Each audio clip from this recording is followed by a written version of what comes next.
तो चलते हैं मेंटल मैथ क्लास 9th के नेक्स्ट पार्ट पर। मेरा नाम है हरी सर और आप सभी बच्चों का आपके अपने YouTube चैनल जिसका नाम है चलो कदम बढ़ाई पर स्वागत है।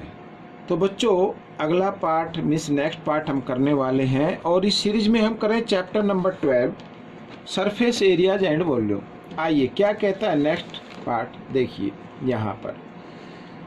तो जो आपके मेंटल मैथ क्विज होती है उसमें तो काफ़ी हेल्प करेगा ही करेगा, साथ ही आपके एग्ज़ाम में ये हेल्प करेगा। आप इंडिया की किसी भी कोने में पढ़ते हो, ठीक है, तो एनसीईआरटी का मैथ अगर आपके पास है तो आपकी काफ़ी हेल्प करने वाला है। आइए, if the volume of 2 cube are in the ratio 8:1 find the ratio of their edge. बिल्कुल ईजी है बच्चों। यहाँ पर क्यूब की वॉल्यूम गिवन है, क्यूब की वॉल्यूम क्या है, गिवन है, रेशो में दी हुई है। अब मान लीजिए यहाँ पर ये क्या है, वॉल्यूम है, ठीक है, और वॉल्यूम का फॉर्मूला क्या होता है, ए देखो यहाँ पर मैं लिख देता हूँ, वॉल्यूम ऑफ फर्स्ट क्यूब क्या होगा फॉर्मूला, ए की पावर 3, यही होता है। अब इसको भी रेशो में लिख लेते हैं, वॉल्यूम ऑफ सेकंड क्यूब, तो यहाँ पर क्या होगा, ये भी ए की क्यूब होगा। अब वॉल्यूम का रेशो यहाँ पर बच्चों गिवन है 8 और यहाँ पर है 1। तो आपको क्या करना है, यहाँ पर ये जो 3 है देखो a/a, यहाँ पर इस 3 को यहाँ से हटाकर इक्वल के साइन से हम इधर ले आए तो इधर आकर एक क्यूब रूट में कन्वर्ट हो जाता है इस तरीके से, ठीक है। और 8 का क्यूब रूट क्या होता है, 2, समझ में आया, और 1 का तो 1 हो गई, यानी 2:1 आ जाएगा बच्चों यहाँ पर। ए मीन्स साइड या एज, तो उनकी एज का रेशो क्या होगा, 2:1 होगा। आइए करते हैं क्वेश्चन नंबर 12। तो क्वेश्चन नंबर 12 में देखो, the length, width and height of a rectangular solid box are in the ratio 3:2:1. If the volume of the box is 6 cube centimeter, then आगे देखो, then find the total surface area of the box। ठीक है ना, ये हमें find out करना है। तो कैसे फाइंड आउट करना है, तो सबसे पहले सरफेस एरिया अगर आपको फाइंड आउट करना है तो एज का मालूम होना चाहिए। अब एज तो है नहीं, तो हम एक कैसे निकालेंगे, देखो सबसे पहले जो वॉल्यूम है ना, इससे आप एक वैल्यू निकाल ले, और यहाँ पर जो रेशो गिवन है बच्चों, वॉल्यूम कैसे निकलती है, वॉल्यूम निकलती है length into breadth into height से। अगर इनकी रेशो को हम ऐसे करें 3 2 जा 6 6 1 जा 6, तो 6 से इसको डिवाइड कर दें तो वैल्यू निकल कर आई है 1, ठीक है। अब बच्चों देखो यहाँ पर ये पहले लेंथ है, फिर ब्रेथ है, फिर हाइट है। अगर हम लिखे लेंथ, ठीक है, लेंथ का रेशो है 3 और इसको मल्टीप्लाई कर देना, जो वैल्यू निकल कर आई है 1, 3 1 जा 3, तो 3 सेंटीमीटर आ जाएगी बच्चों, ठीक है। अब आप समझ ही गए होंगे कि अगर 1 से मल्टीप्लाई करें तो वही वैल्यू निकल कर आती है जिस वैल्यू को मल्टीप्लाई किया गया है, तो 2 1 जा 2 सेंटीमीटर, और यहाँ पर जो हाइट आने वाली है वो भी 1 × 1 यानी 1 सेंटीमीटर ही आएगी, ठीक है। अब हमें सरफेस एरिया निकालना है total surface area of cuboid, ठीक है। आप देखो फॉर्मूला 2L × B, L क्या है, ये रहा, L × B plus B × H plus H × L, यही तो होता है 2। अब 3 2 जा 6, 2 1 जा 2, 3 1 जा 3। अब यहाँ पर ठीक है, अब देखो 6 + 2 8, 8 + 3 क्या, तो 11 को 2 से क्या किया, मल्टीप्लाई कर दिया, 22 आ गया, 22 सेंटीमीटर स्क्वायर। ये बच्चों आपका आंसर निकल गया। आइए करना शुरू करते हैं नेक्स्ट क्वेश्चन। अब क्वेश्चन नंबर 13 क्या कहता है, if each edge of a cube of volume V is double. इसमें कहा है एक क्यूब जिसकी वॉल्यूम V है, अगर उसकी एज को डबल किया जाए find the volume of the new cube की वॉल्यूम फाइंड आउट करनी है। आपको एक चीज याद रखनी है हमेशा, वो क्या रखना है कि अगर क्यूब के अंदर किसी एज को डबल कर दिया जाए तो उसकी वॉल्यूम जो होती है 8 टाइम्स इंक्रीज हो जाती है। क्या हो जाती है? 8 टाइम्स इंक्रीज हो जाती है। तो find the volume of new cube की वॉल्यूम क्या होगी? जो पुरानी क्यूब की वॉल्यूम है उसकी 8 टाइम्स इंक्रीज हो जाएगी। ठीक है ना, ये आपका आंसर आएगा।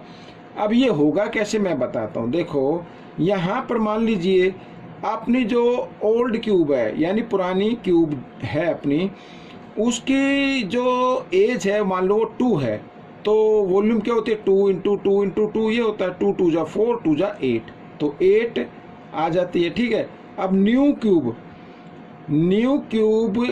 की एज को हम कर देते हैं डबल, 2 का डबल 4, तो अगर 4 हो गया तो इसका जो वॉल्यूम निकालेंगे 4 इंटू 4 इंटू 4, ऐसे ही तो होगा। 4 4 जा 16, 16 4 जा 64, तो 8 8 जा 64, तो हो गई ना 8 टाइम्स। तो इस तरीके से 8 टाइम्स आपको सिर्फ याद रखना, 8 टाइम्स इंक्रीज हो जाएगी। ठीक है, आइए करते हैं नेक्स्ट क्वेश्चन। अब इस नेक्स्ट क्वेश्चन में देखो क्या कहता है। If each edge of cuboid of surface area S is double. अब एक क्यूबॉइड है जिसका सरफेस एरिया एस है, उसकी एज को डबल कर दिया गया है। Then find the surface area of new cuboid का सरफेस एरिया में फाइंड आउट करना। अब इस कंडीशन में आपको एक चीज याद रखनी है, जो एरिया होगा, ठीक है, न्यू क्यूबॉइड का जो एरिया आएगा, यहाँ पर लिख देते हैं एरिया ऑफ न्यू क्यूबॉइड, वो पुरानी जो क्यूबॉइड होगी उसका 4 टाइम्स हो जाएगा।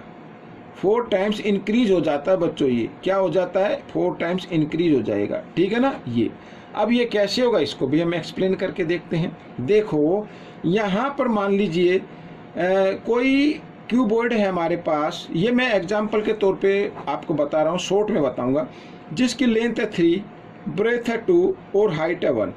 ठीक है ना, इसका अभी हमने पीछे क्वेश्चन में निकाला है, तो अगर हम इसका सरफेस एरिया निकाले तो कितना आता है? 22 आता है। ये निकालने की जरूरत है क्या? अगर आप कहते तो निकाल लेते हैं। देखो length into breadth plus breadth into height plus height into length, ऐसी तो निकाला था। 3 2 जा 6, 2 1 जा 2 और 3 1 जा 3, 6 और 2 8 और 3 11, 11 2 जा 22, आ गया ना 22। ये हमने पीछे निकाला था। अब क्वेश्चन कहता कि अगर इसको डबल कर दिया जाए, 3 का डबल 6 कर दिया हमने, 2 का डबल 4 और 1 का डबल 2। अब हम न्यू निकालते हैं एरिया, तो फॉर्मूला तो वही लगेगा, length into breadth plus breadth into height plus height into length, ऐसे। अब देखो 6 4 जा 24, 4 2 जा 8 और 6 2 जा 12। अब यहाँ पर 12 और 8 20 में 24 ऐड कर देते हैं तो हो जाता है बच्चों 44, और 44 को 2 से मल्टीप्लाई करते हैं तो 88 हो जाता है। अब देखो 4 टाइम्स हो गया, नहीं हो गया? तो इस तरीके से हमेशा याद रखना 4 टाइम्स इंक्रीज हो जाएगी। आइए करते हैं इस क्वेश्चन का लास्ट पार्ट। क्या कहता है? Find the number of cube of side 3 centimetre that can be cut from A cuboid of dimension 30 centimetre into 30 centimetre into 32.4 centimetre. अब बच्चों देखो इस तरीके से ये कोई क्यूबॉइड गिवन है, ठीक है ना, यहाँ पर ये क्यूबॉइड गिवन है ऐसे, ये देखो ये मैंने बना दिया है थोड़ा सा, आप इसको देखें। और इस क्यूबॉइड में से इस टाइप के क्यूब हमने उसमें कट करने हैं, तो हमें बताना है कि कितने क्यूब काटे जा सकते हैं, कितने क्यूब हमें उसमें से मिलेंगे। अब यहाँ पर बच्चों डायमेंशन गिवन है, ये 30 है, ये 30 है और इसकी हाइट 32.4 है, और यहाँ पर 3 सेंटीमीटर की एज के काटने, तो हमें number of cube find out करना है। आइए लिख लेते हैं नंबर ऑफ क्यूब्स, ठीक है। तो ये निकालने के लिए तो सबसे ऊपर न्यूमेटर में लिखना है volume of cuboid by volume of cube. ठीक है, ये हमें याद रखना है, इसी तरीके से निकलेगा। अब देखो वॉल्यूम ऑफ क्यूबॉइड यानी 30 इंटू 30 इंटू 32 पॉइंट, यहाँ पे 32 पॉइंट, ये पॉइंट में हटा देता हूँ और पॉइंट के नीचे नीचे 10 लिख लेते हैं, और फिर वॉल्यूम ऑफ क्यूब तो 3 इंटू 3 इंटू 3 यानी side into side into side यही होता है। अब 0 से 0 हम काट देते हैं, 3 से 3 कट गया, 3 10 जा 30, अब यहाँ पे 3 बच गया, 3 1 जा 3, आगे 2 है, 2 पे तो टेबल नहीं चलेगी तो 0 लगाकर दोनों डिजिट ले लेते हैं, 3 8 जा 24। अब बच्चों 108 को 10 से मल्टीप्लाई किया, 108 के पीछे 0 लगा दो, यानी 1080 क्यूब हमें उसमें से मिलेंगे। ठीक है, तो ये पार्ट आपका कंप्लीट हो गया है। आपको ये पार्ट कैसा लगा मुझे ज़रूर बताएं, और इसमें से सीखकर दूसरों को ज़रूर सिखाना है। अब मिलेंगे नेक्स्ट पार्ट में। Till then keep practicing and thanks for watching this video.